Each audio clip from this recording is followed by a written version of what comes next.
in small venues, and we believe that we can look at the possibility of reducing the exemption to 100 people in small venues. We're going to go out to consult on that. Clearly there are wide-ranging views, that's why it's important to consult. But we believe that we can get this through a legislative reform order which needs support from all political parties. We think we've got that today, in that nobody was opposing what we were suggesting. So we have the opportunity to go out to consultation, get the reform order through very quickly. Are you confident it will be this side of a general election? Well, I mean, we have to be governed by parliamentary procedures, but yes, if we get the all-party agreement through the House, that will speed things up. It will be then a case of looking at the consultation. What's important to me is that we get all the issues out on the table in terms of the debate, because whilst we hear from those that proponents of live music, there are other voices, local government for instance, and local residents who have got concerns, and we've got to make the right judgment. But I think that the exemption for under 100 is the right way forward, and I hope that we can get it through. What about briefly concerns that the exemption for under 100 wouldn't necessarily impact on that many venues, because it would only be the very smallest venues affected by that? And do you stand by what you indicated earlier, that if the majority say 200 would be a more suitable figure? That consultation is a consultation, and if the overwhelming view of the consultation was that 100 was wrong and it should be 200, then we would have to react to that. But I think pitching at 100 is probably about the right level to get that support that we need from local government and from residents.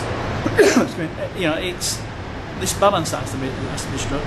But that's not the only thing that we're doing for live music. We've got the live music rehearsal spaces. 2/3 of the venues are already licensed. We're seeing for the statistics that were released today increases in the live music performances. So it's making sure we strike the right balance. I mean, some of the other things we're doing in minimising the bureaucracy, sorting out some of the other notices that will make it easy for people to make application, I think will help as well. Do you think some local authorities have been acting a bit too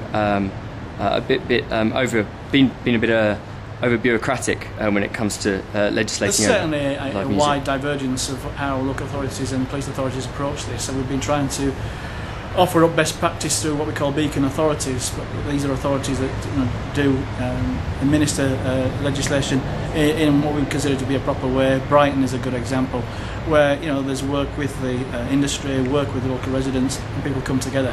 And I do think that some authorities have taken a sort of draconian view to issues around live music. 2 in a bar rule is something that keeps coming back to us. Well, 2 in a bar rule actually prevents groups from performing. So we need to make sure that the wide range of live music provision is available. Fantastic. Just one final question about Form 696. You expressed concerns about that in the debate today.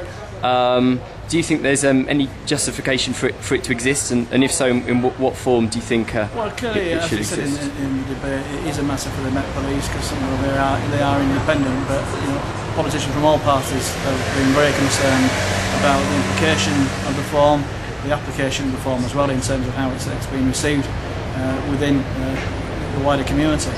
And we believe the police have got to be very sensitive here. Where there is serious crime and serious violence, yes, of course, anything you can do to protect and stop that happening, you have to support.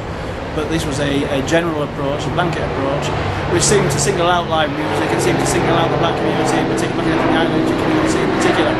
And we've had discussions with the police. As my understanding is that we're waiting now for a revised form that will be voluntary, that will not be aimed at live music, that will meet their requirements to deal with serious crime. And I hope that happens, and I think that will be a positive step forward. That's it. Thanks very much for your time. Okay. Thank you. Right. Cheers.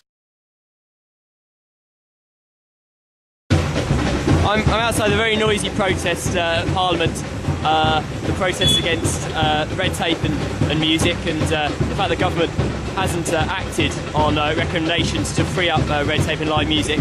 Although this morning Jerry Sutcliffe did announce there would be change, exemptions for smaller venues, capacity under 100.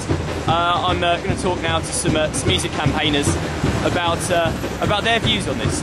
John King, first of all, can I come to you and ask what you make of these changes announced today? Will they help pubs? Will they help the industry?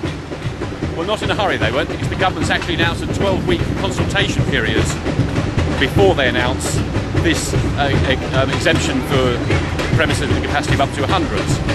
And bear in mind, hardly any pubs do have a capacity of 100. Most have well above that. I believe over 60% of pubs have a capacity of over 200, so this isn't really going to help anybody.